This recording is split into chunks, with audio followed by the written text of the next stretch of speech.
полях Бугульминского района с раннего утра идет уборка озимой пшеницы. Из-за сильных ливней техника простаивала 3 дня. Сегодня убрали уже 2500 гектаров.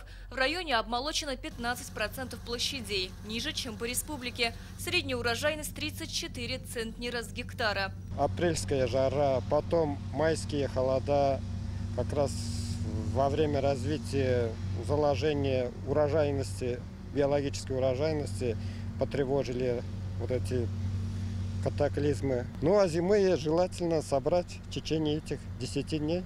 Озимые, яровые, зерновые. И приступить к уборке рапса. Сегодня с аграриями пообщался Рустам Миниханов. Говорили о развитии сельского хозяйства, проблемах и достижениях. Да, живы, здоровы, берегите себя, самое главное.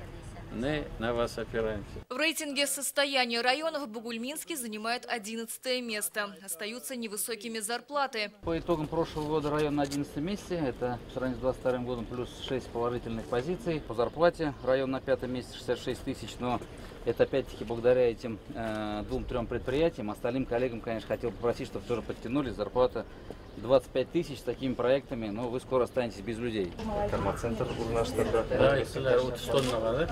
В Бугульме Рустам Миниханов посетил животноводческий комплекс Наратлы. Здесь 8500 голов КРС. Суточный объем производства молока 120 тонн. В среднем по району 130. Раис республики отметил, район демонстрирует хорошие показатели по всем отраслям. Если все управление будем поддерживать и малые формы хозяйственные, и крупный бизнес, конечно, вот повезло, что у нас такой инвестор.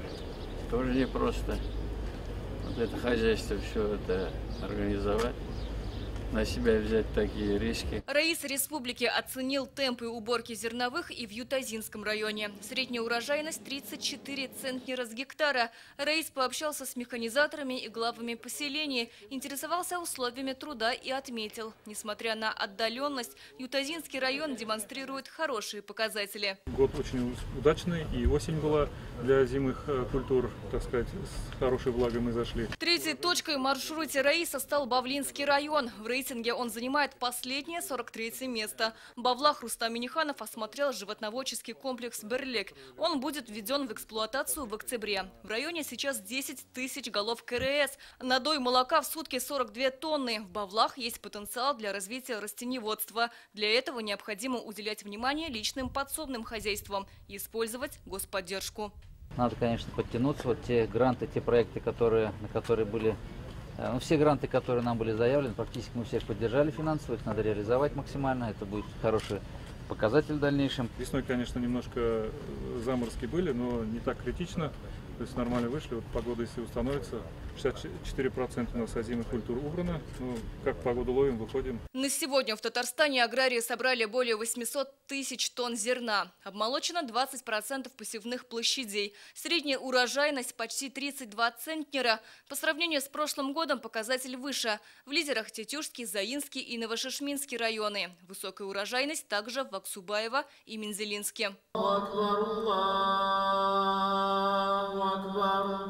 В рамках рабочей поездки Рустам Миниханов осмотрел и социальные объекты. В Бугульме он посетил новую мечеть Гаухар. Ее построили год назад на средства меценатов и жителей города. Двухэтажная мечеть с 2 минаретами вмещает 250 человек. Рядом благоустроенный парк с футбольным полем и детской площадкой. Проект особенный. Здесь и турецкий стиль какой-то, и в Германии такие мечети, говорят, есть. Вот, старались архитекторы. Вот. И еще большие площадки. У нас здесь большая территория, спортивные площадки. Наши горожане очень любят это место. Как зовут тебя? Ролан. Роман. Ролан. Ролан? Да. Ты баскетболист? Ты на какого-то футболиста похож. Побывал Рустам Миниханов и в оздоровительном лагере «Дубравушка» в Ютазинском районе. Здесь впервые за 70 лет провели масштабную реконструкцию. Раис пообщался с детьми на футбольном поле. Нравится вам? Хорошо? Да. Кормят вас? Да. Сирина Васильева, Аделя Закирова, Ирак Хабибуллин, ТНВ, Татарстан.